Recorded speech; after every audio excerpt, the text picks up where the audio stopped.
Bienvenidos, en este video vamos a mirar cómo demostrar el teorema del coseno, que es un teorema que vamos a utilizar nuevamente, le repito, y los invito a mirar el anterior video si no lo han visto, para solucionar triángulos no rectángulos. Nosotros vamos a utilizar lo que es el teorema del coseno y el teorema del seno, que previamente ya lo hemos demostrado. Bueno, entonces, les recuerdo nuevamente que ustedes tienen la posibilidad de solucionar este tipo de problemas. Pueden solucionar este tipo de problemas utilizando los elementos o las herramientas que ustedes utilizan para solucionar un triángulo rectángulo, que es el teorema de Pitágoras y las razones trigonométricas. Sin embargo, el proceso es muy tedioso y por lo cual se ha desarrollado una serie de teoremas que a nosotros nos facilitan ese proceso. Simplemente lo que hacemos es aplicar la fórmula, pero lo importante es saber de dónde nace y saber cuándo aplicar, en qué momentos aplicar el teorema. Bueno, primero vamos a demostrar el teorema del coseno, para lo cual voy a hacer algo parecido en el anterior video, donde dividí mi triángulo no rectángulo en dos triángulos rectángulos, ¿sí? Uno en el lado izquierdo, otro en el lado derecho. Bueno, al dividir mi triángulo en dos triángulos rectángulos, no quiere decir que yo lo esté dividiendo por la mitad. Puede que sí, puede que no. ¿Cuándo sería ese caso? Si el triángulo es isósceles. Si este lado mide lo mismo que este lado, quiere decir que si yo divido en dos triángulos rectángulos, voy a obtener o voy a dividir a mi triángulo por la mitad, que es muy poco probable. Entonces vamos a hacer la demostración de una manera general, no diciendo que esta sección de aquí sea la mitad, ¿cierto? Y esta sección de acá sea la otra mitad, y que este ángulo de aquí sea la mitad, y que este ángulo de acá sea la mitad. No, porque no tenemos la seguridad, la garantía de que sea así. ¿Vale? Entonces lo que vamos a hacer es asignar algunas variables.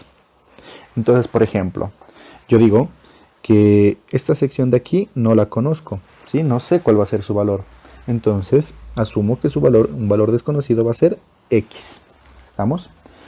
Y esta sección de aquí, para no adicionar variables innecesariamente, lo que yo voy a hacer es, miren, si toda esta sección de aquí vale A, ¿cierto? Toda esa sección vale A y esta sección vale X, por lógica, esta sección de aquí sería igual a toda la sección menos este pedacito de acá, es decir, a toda la sección A menos este pedacito de acá que lo habíamos denominado como X. ¿Para qué o por qué lo desarrollo de esta manera? Para no agregar más variables. Miren que he utilizado una expresión utilizando las variables que ya conozco, que ya he determinado, que ya he establecido. Entonces yo digo que esta sección de la izquierda, ¿sí?, lo voy a definir como X menos A. Bueno, y nuevamente la sección vertical o la altura del triángulo lo vamos a definir como Y. Bueno, ¿qué es lo que vamos a hacer? En el triángulo de la derecha, en el triángulo rectángulo de la derecha, vamos a aplicar la razón trigonométrica del coseno para el ángulo C. ¿Listo? Entonces yo digo, coseno de C,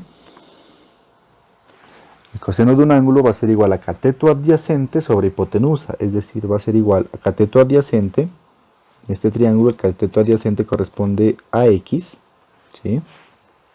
Va a ser igual a X sobre hipotenusa, y en este triángulo donde el ángulo recto está en esta posición, la hipotenusa va a ser B. Cateto adyacente sobre hipotenusa, X sobre B.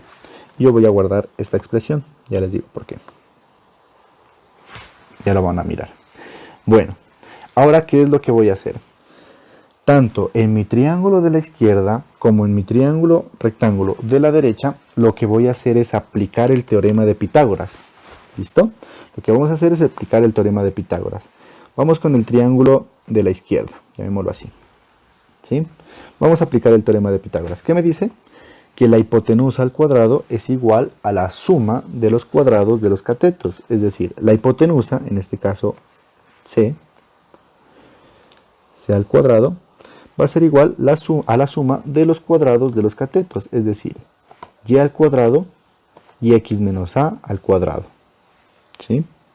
Entonces colocamos por acá. Y al cuadrado más x menos a al cuadrado. ¿vale?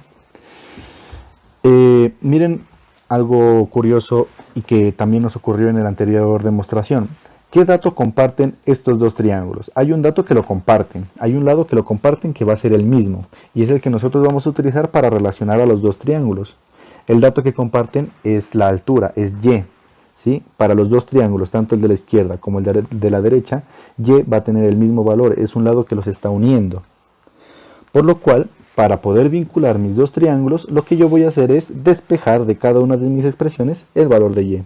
O por lo menos en este caso, para no complicarnos tanto, vamos a despejar y al cuadrado.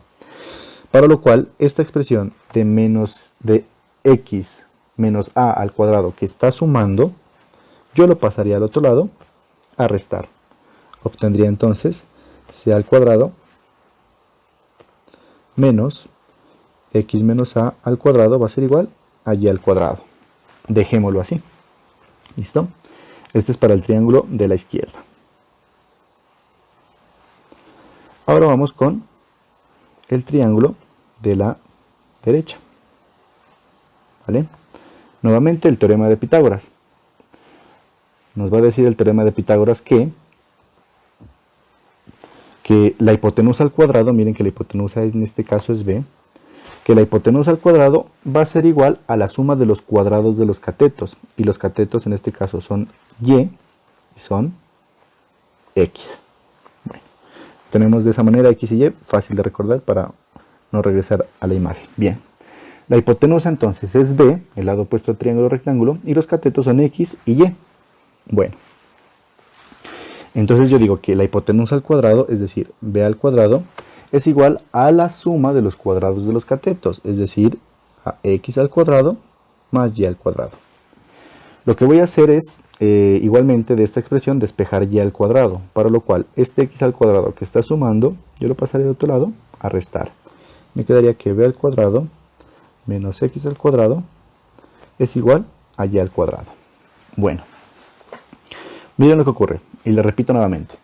Este valor de y lo comparten los dos triángulos, tienen el mismo valor, por lo cual yo puedo decir que este y al cuadrado tiene que ser exactamente igual a este y al cuadrado, ¿sí? Por lo cual esta expresión tiene que ser igual a esta expresión. Y lo que voy a hacer es una nueva expresión relacionando estos dos valores, es decir, que c al cuadrado, dejemos por acá, que c al cuadrado menos x menos a al cuadrado, ¿sí? Tiene que ser igual a esta expresión de aquí, es decir, ab al cuadrado menos x al cuadrado. Y vamos a desarrollar lo que tenemos en esta expresión. Primero vamos a elevar esta expresión al cuadrado y obtendría entonces c al cuadrado menos, miren que es un binomio al cuadrado, entonces lo que yo voy a desarrollar es el producto notable, que es el primer término al cuadrado, es decir, x al cuadrado, el signo del segundo término, es decir, menos el doble producto de los dos elementos, es decir, 2 por a por x, más el segundo término al cuadrado, es decir, a al cuadrado. No es únicamente x al cuadrado menos a al cuadrado, esto es un error, eso es algo que no está o no es válido desarrollarlo de esa manera, estaría incorrecto. Hay que aplicar el producto notable o multiplicar x menos a por x menos a. Bueno, continuamos. Igual a b al cuadrado menos x al cuadrado, no hay mucho que hacer en esta sección de acá. Este signo menos me está afectando a todos los elementos que están entre estos paréntesis, por lo cual mi expresión me quedaría c al cuadrado, recordemos que esto es un lado, c al cuadrado menos por más, menos x al cuadrado, menos por menos, más 2ax, y menos por más, menos a al cuadrado. Va a ser igual a b al cuadrado menos x al cuadrado. ¿Qué es lo que voy a hacer? Lo que voy a hacer es despejar la expresión de c. Voy a despejar la expresión de c al cuadrado. Para lo cual entonces c al cuadrado va a ser igual a, miremos, este x al cuadrado que está restando lo voy a pasar a sumar, este 2ax que está sumando lo voy a pasar a restar, y este a al cuadrado que está restando lo voy a pasar a sumar. Me quedaría entonces que c al cuadrado va a ser igual a, dejemos esa expresión, b al cuadrado menos x al cuadrado más x al cuadrado, el que estoy pasando a sumar, menos 2ax, ¿sí?, que lo estoy pasando a restar, más a al cuadrado, que lo estoy pasando a sumar. Aquí ocurre algo, se cancelan algunos valores. Y es que yo necesito eliminar ese valor de x, que es un valor que no conozco, no sé cuánto vale esta medida. Yo simplemente asigné esta variable, pero no conozco el valor. Y se supone que si yo trabajo este triángulo rectángulo, no voy a conocer este valor, por lo cual mi expresión obligatoriamente tiene que desaparecer la variable x. Tengo una ventaja y es que x cuadrado en este punto desaparece. Miren que tengo un valor positivo y otro valor negativo exactamente iguales, pero diferente en signo, por lo cual estas dos expresiones se cancelan. Vamos organizando un poquito, entonces yo digo que c al cuadrado va a ser igual a, voy a colocar primero a al cuadrado más b al cuadrado, ¿sí? Recuerden que en la suma no importa el orden. Te digo que a al cuadrado más b al cuadrado menos 2ax, menos 2ax. ¿Qué ocurre? Todavía aparece esta variable x en la ecuación, todavía nos aparece. Pero al comienzo de la demostración yo había guardado una expresión, que es la siguiente, que es coseno de c es igual a x sobre b. ¿Por qué la guardé? Porque de esta expresión yo tengo la posibilidad de despejar x, ¿sí? ¿Cómo? Este b que está dividiendo, yo lo paso al otro lado a multiplicar. Entonces yo digo que b por coseno de c es igual a x. Entonces ya tengo la expresión de x, miren. Yo puedo reemplazar x por esta expresión, b por coseno de c. Entonces voy a reemplazarla. Yo tengo que c al cuadrado es igual a al cuadrado más b al cuadrado menos 2a por x, pero a x es igual a b por coseno de c. ¿Sí? B por coseno de c. Entonces miren que me quedó una expresión donde únicamente se relacionan los valores que yo tengo de mi triángulo, los tres lados con un ángulo, ¿vale? No es la única expresión que se obtiene del teorema del coseno.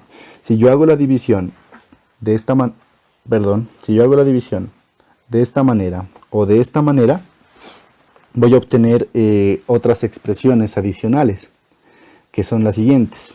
Las voy a colocar por aquí. Una que es para c al cuadrado, otra que es para b al cuadrado, y miren la dinámica como puede ser para que ustedes recuerden fácilmente esta fórmula. Un lado al cuadrado va a ser igual a la suma de los otros dos lados al cuadrado, en este caso sería a al cuadrado más c al cuadrado, ¿sí?, los otros dos lados, menos el doble producto de estos dos elementos, o sea, AC por el coseno del lado que estoy expresando en este caso la ecuación, que sería coseno de b. ¿Sí? Es un poquito, tal vez un poquito complicado, pero preferiblemente recordar estas fórmulas a realizar todo este proceso cada vez que ustedes quieran solucionar un triángulo no rectángulo. Entonces es más fácil recordar estas fórmulas. Hagámoslo para la otra expresión, es decir, un lado al cuadrado va a ser igual a la suma de los otros dos lados al cuadrado, es decir, los otros dos lados serían b y c, ¿sí?, menos el doble producto de estos dos elementos, es decir, b y c, por el coseno del ángulo opuesto al lado que tengo despejado, es decir, coseno de a. Estas tres fórmulas, estas tres expresiones, a mí me comprenden el teorema del coseno. Es un poquito más extenso, más complicado que el teorema del seno, sí, pero facilita muchísimo el proceso en la solución de triángulos no rectángulos.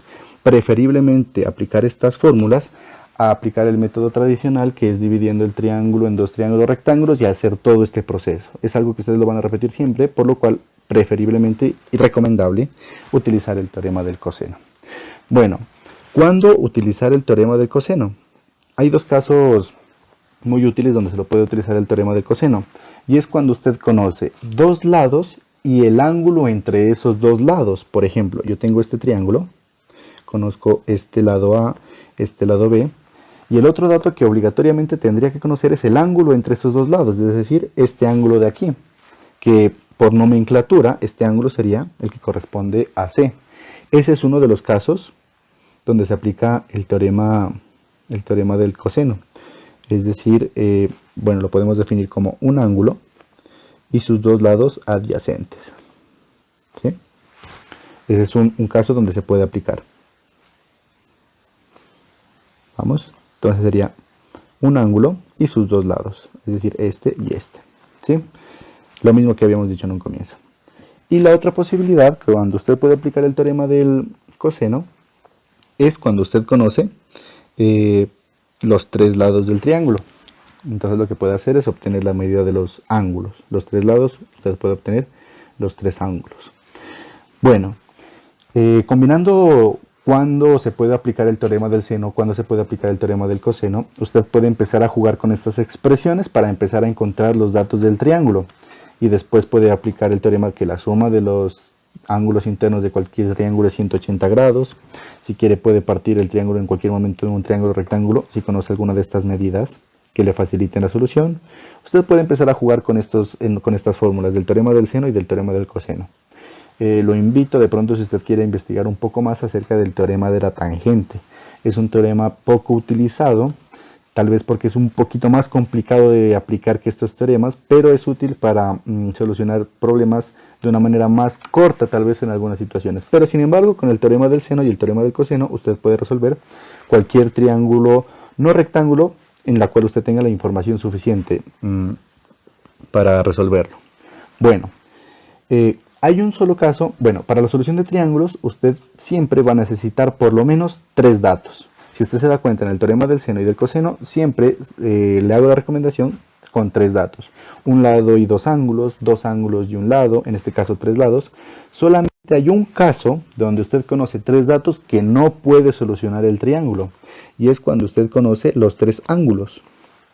No tiene solución este tipo de problemas. Si usted conoce los tres ángulos, pero no conoce ningún lado, no es posible determinar la solución de ese triángulo para que tenga presente esta situación. Usted puede resolver un triángulo conociendo tres datos, los que sea, excepto si usted conoce los tres ángulos. Ese es el único caso de un triángulo que no se puede solucionar. ¿Por qué? Lo que ocurre es que hay infinitos triángulos que van a compartir los mismos ángulos y son los triángulos que son semejantes.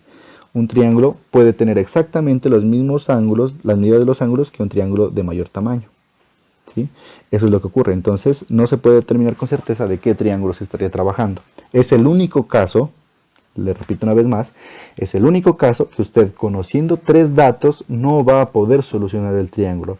Y es cuando conoce los tres ángulos. Bueno, en próximos encuentros, en próximos videos, vamos a mirar cómo aplicar estos teoremas del seno y coseno para la solución de triángulos, ¿vale? Entonces, muchísimas gracias. Este video simplemente era para demostrar de dónde nacen las expresiones del teorema del seno, en este caso el teorema del coseno. Muchísimas gracias. Nos encontraremos en una próxima oportunidad. Adiós, que estén muy bien.